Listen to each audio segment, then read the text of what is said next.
Hello, I'm Howard Wetzman. I'm the primary addiction doctor at the Townsend IOP, this intensive outpatient program for addiction that you're starting. Let me add my welcome to Townsend. We're glad you've chosen us to be a part of your recovery. This is the Biology of Addiction lecture. We're going to discuss the nature of the illness, where it is in the brain, and what we can do about it. It's important to understand that addiction is just a biological illness. It's not a moral failing, it's not weak will. It's just an illness like any other. By the time you finish this lecture, you'll know a lot more about it. Most people feel that addiction is a problem. Our society refers to it as a social problem. But decades of treating it like a social problem have not worked because it's an illness. Can you imagine treating cancer or diabetes as a social problem? That wouldn't work either. So we think addiction is an illness, but still others may disagree. So let's look at what illnesses have in common. All illnesses have a cause. All illnesses have symptoms which can be used to define them. Illnesses have a natural history. That is, that if left untreated, the illness will always do the same thing. And all illnesses have treatment.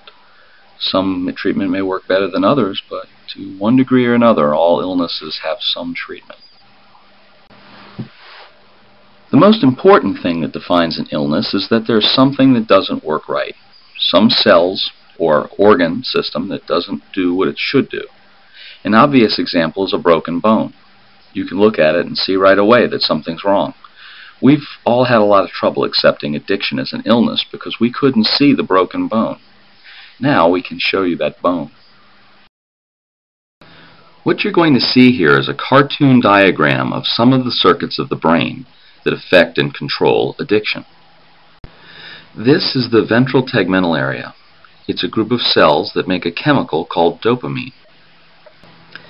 They send the dopamine down that arm to the left and release it at another group of cells called the nucleus accumbens. When the dopamine hits the nucleus accumbens, that's when the magic happens. With enough dopamine at the nucleus accumbens, we have mental focus and motivation. We're able to feel pleasure and reward. We have hedonic tone, which means we can enjoy life. When there's enough dopamine at the nucleus accumbens, there's enough of everything. And when there isn't enough dopamine, there isn't enough of everything. And everyone wants the last little bit of whatever it is we don't have enough of, and we get pretty irritable. We feel good when the nucleus accumbens has enough dopamine because the nucleus accumbens sends out a signal using another chemical called serotonin. That signal goes to the front part of the brain where we do our thinking. That signal tells us that everything is okay. When there isn't enough dopamine tone at the nucleus accumbens, there isn't enough signal to the front part of the brain and we don't have a sense of well-being. The nucleus accumbens does something else too. It sends another signal with the brain's own opioids called enkephalins to the opioid receptor in the ventral tegmental area. This sets up a positive feedback loop between the ventral tegmental area and the nucleus accumbens. The more dopamine released, the more enkephalin released. The more enkephalin released, the more dopamine released. If something big gets this going, like a hit of drug, then it goes around and around like that until all the dopamine that was lined up ready to go has been released and there's no more left. The level crashes then. While the level was up, we have a sense of well-being. When it crashes, that feeling of well-being goes away and we start looking for the next hit. This is the compulsive use circuit of the brain. This is why we can't just use one. So let's summarize. When the enkephalin receptors are getting enough enkephalin, the ventral tegmental area releases enough dopamine. And when the ventral tegmental area is making enough dopamine, and the nucleus accumbens is seeing enough dopamine, we can pay attention, are motivated to do normal things, we can feel reward and pleasure from doing those normal things, and in general, can enjoy life. And when the nucleus accumbens is getting enough signal, it sends a serotonin signal to the cortex, giving us a sense of well-being. When there's something wrong with this system, nothing is okay, and our brain starts looking for ways to fix it. If we know of something that will raise dopamine, we'll use it. But that will just cause the level to go up temporarily and then crash. And the crash will cause compulsive use. So that was the compulsive use circuit. It has nothing to do with withdrawal. Now let's take a look at withdrawal, which has very little to do with addiction. We'll get rid of the rest of these and move the ventral tegmental area over to the left. This will make room to add a new group of cells called the periaqueductal gray. The cells of the periaqueductal gray have nothing to do with compulsive use, nothing to do with reward and feeling better, and very little to do with addiction, as we'll see. We know this because in the lab, scientists can make sure that an animal is only getting drug in the periaqueductal gray or in the ventral tegmental area. When humans use drugs, they go into every cell of our bodies, and we can't tell the effects at the different parts. So let's say the scientists put a small tube called a micropipette right into the ventral tegmental area and allow the animal to inject heroin right into that area 2 hours a day. Now, it's not a lot of heroin, just enough to be seen by the ventral tegmental area and not anywhere else. So let's say they do this. They allow the animal to self-inject heroin right into the ventral tegmental area 2 hours a day. Only 2 hours a day, because if they just left the animal in the cage with the heroin, it would use all the heroin, it wouldn't do anything else until it just died of dehydration and starvation. So they do this for weeks and weeks. The animal's clearly addicted. It has clear signs of compulsive use. All of a sudden, they stop the heroin. What happens?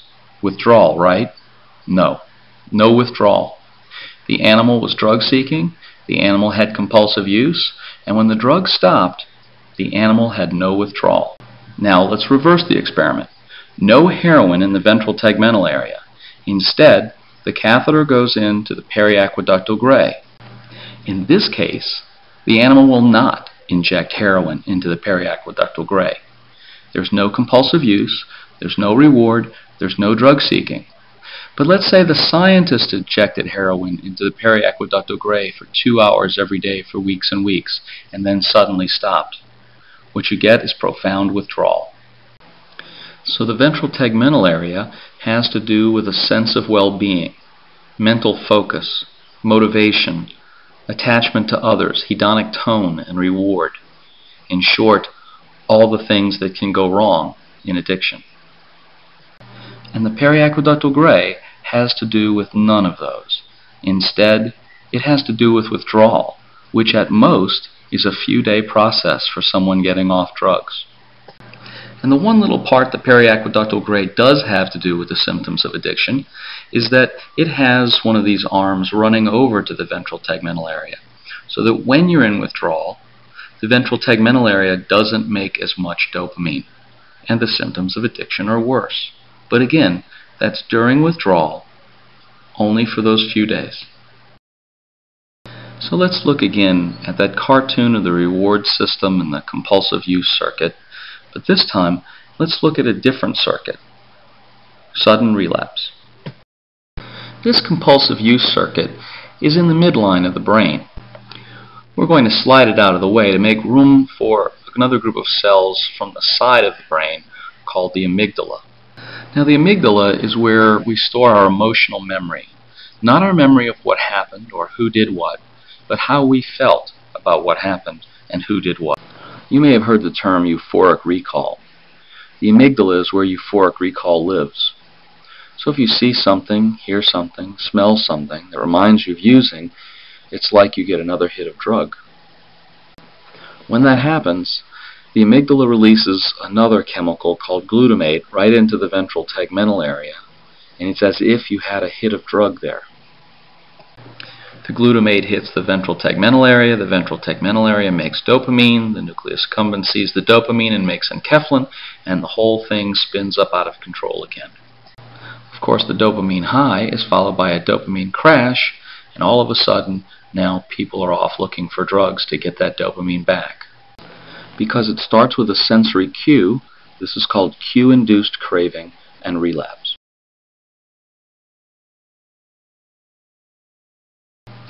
So the ventral tegmental area makes dopamine, which we need for attention, motivation, attachment to other people, enjoyment of life or hedonic tone, and the ability to feel rewarded by rewarding events. The nucleus accumbens sends a serotonin signal to the front part of our brain. This signal gives us a sense of well-being. The nucleus accumbens also makes the brain's own opioids, or enkephalins. The enkephalins go to the ventral tegmental area, where they cause the release of dopamine, which sets up a positive feedback loop. This positive feedback loop is the origin of the high followed by the crash, and therefore is the cause of the compulsive use. It can also be caused by a sudden relapse. So we can see how the restless, irritable, discontent feeling of not having enough dopamine can get us to go use a drug. We can see how the crash that follows a single hit of drug can trigger compulsive use. And there's also the problem of sudden relapse. The amygdala sends a glutamate signal down to the ventral tegmental area, which is responsible for cue-induced craving, euphoric recall, and sudden relapse. And the periaqueductal gray is responsible for withdrawal symptoms. So we now know three circuits in the brain: the withdrawal circuit, the compulsive use circuit, and the sudden relapse circuit. Together, these things make up the symptoms that are addiction. I hope I've convinced you by now that addiction is a real biological illness that resides in the brain, and that the problems of addiction aren't problems of the frontal cortex or the thinking part of the brain, but exist at much deeper levels where there is no conscious thought. The question remains, what are the causes of this illness? The first thing is genetics, or heredity. It turns out that there are some very well-known variations in some of the genes that lead to dopamine signaling that can lead to this system not working well. This is a fast-growing area of study, and we'll be learning much more about it in the years to come. What most people think leads to addiction is substance abuse, and while it can, it's not a very common cause in our experience. However, using does make the illness worse, and a history of using is common in our patients. Every time we use a drug, the dopamine signal goes up too far and too fast. It's like lightning hitting your house. Some fuses have to blow to protect other things. Those fuses in this case are the cells that produce dopamine and the dopamine receptors themselves. So the more we use, the faster addiction gets worse. There are also some particular kinds of stress that we'll talk about more later that can lead to a lower dopamine signal. It turns out that certain kinds of stress can decrease the number of dopamine receptors, which will feel just like we don't make enough dopamine. Now that we know what drugs do, raise dopamine signal at the reward center, then we don't have to think about drugs as the things that come out of a bottle anymore. Now our idea about what's a drug can become broader. Here's an example of all these different drugs all raising dopamine. And if you look at it, you'll notice that nicotine actually raises dopamine the second most of anything on this slide, and does it just as fast as cocaine does. That's a pretty big surprise because a lot of people don't think of nicotine as a drug, but it is. In fact, we have pretty good evidence that people who continue to smoke after treatment relapse more than people who don't smoke after they go through addiction treatment. This is probably because their dopamine signal is bouncing up and down by taking the nicotine. You all know that if it bounces up, it can crash down, and one day one of those crashes will be low enough to trigger the use of the next drug. Well, you might be saying, so what? They all raise dopamine. Big deal. They all didn't bring me here. The Loratab brought me here, or the cocaine brought me here, or the whatever it was brought me here. Well, it's important to know that that's not really the problem. It's not the cocaine, it's the dopamine. It's not the Loratab, it's the dopamine. It's not the alcohol, it's the dopamine. And where's the dopamine? it's in the brain. So the problem's in the brain, not the bottle. The problem's inside, not outside, which means that just stopping the drug isn't going to help. If just stopping the drug was going to work, then prohibition back in the 20s would have gotten the total amount of dopamine produced in the brain to go down just by getting rid of alcohol. Let's see how it worked. So it looks like the year before prohibition, on average, every man, woman, and child in this country was drinking 2 gallons of pure alcohol every year. And at the end of prohibition, on average, every man, woman, and child in this country was only drinking 1 gallon of pure alcohol a year. So it looks like on the surface I'm wrong. But were there any other drugs back then that people could have used to substitute for the alcohol? Well, there are plenty of drugs, but there was one in particular that the government was measuring. This is a graph of cigarette consumption from 1900 to 2000. Over on the left, the scale is in hundreds of cigarettes per person per year. So we have a good idea on alcohol consumption and cigarette consumption. We know they both raise dopamine. In science, when you want to see if two things interact, you multiply them. So this next graph is a graph of gallons of alcohol per person times the hundreds of cigarettes per person. This will give us a hypothetical dopamine load produced by both drugs. We don't have data for the prohibition years because there was no legal alcohol for the government to measure. But look at the difference prohibition made. The average person got the same dopamine load from both alcohol and cigarettes before and after prohibition. Prohibition did nothing but get people to smoke more. Another thing you can notice here is that the rate of rise of dopamine went up after prohibition faster than it was doing before prohibition. Now, that may have nothing to do with prohibition. It may have been because, the Depression and the war and things were tougher and people used more dopamine because they were under greater stress. But it could also be that when something's not easy to get, people try harder to get it. Now, this hypothetical dopamine load, just like alcohol use and just like nicotine use, starts to go down after 1970. It really starts to go down after 1980. Well, that could be for a number of different reasons, but primarily it's probably because there was a lot of advertising about how bad alcohol and nicotine was for you. There were big public health efforts for smoking cessation and to get people to stop drinking as much.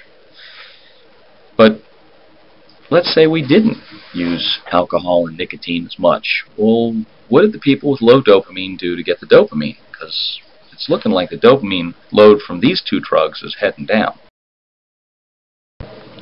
Before around 1950, there's no real good data on how many calories each person in this country was eating. There was the Great Depression, and then there were the war years with rationing, so it really wouldn't make much sense because it would be an artificial number. But from 1950 to about 1980, calories were pretty stable.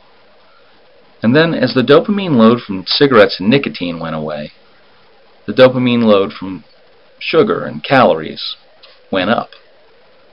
That's pretty coincidental. Or maybe not.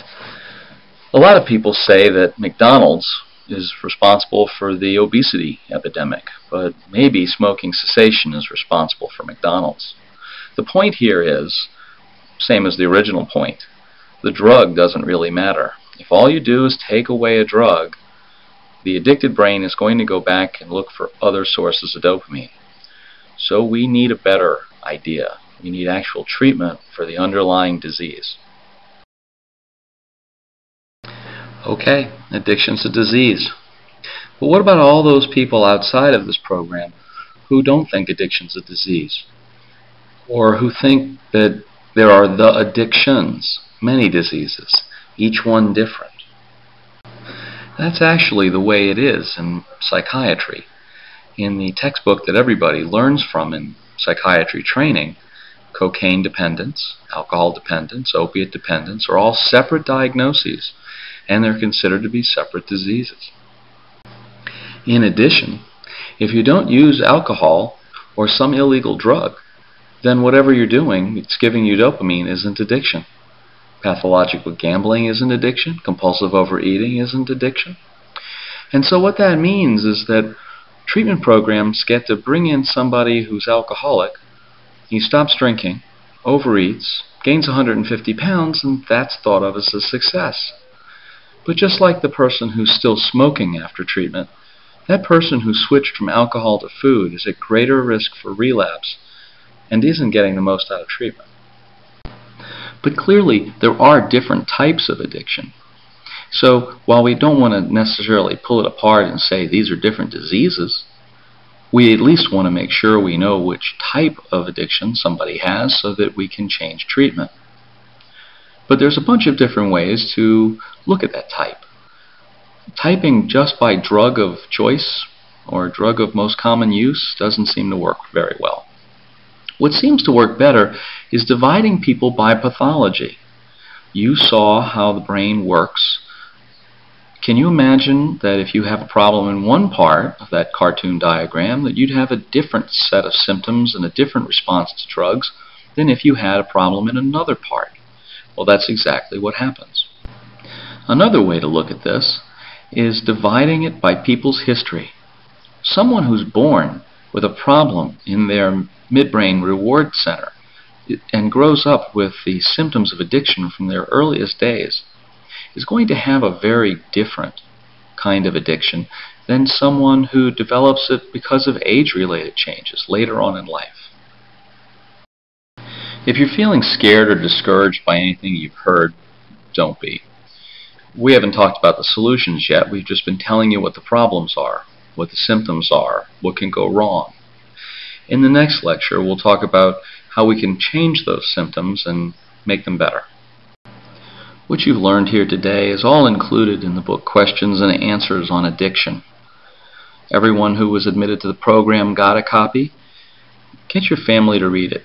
If your family's having trouble understanding that this is an illness with real symptoms and a real treatment, perhaps the book will help. Thanks again for letting Townsend be part of your journey into recovery. We're glad you're here.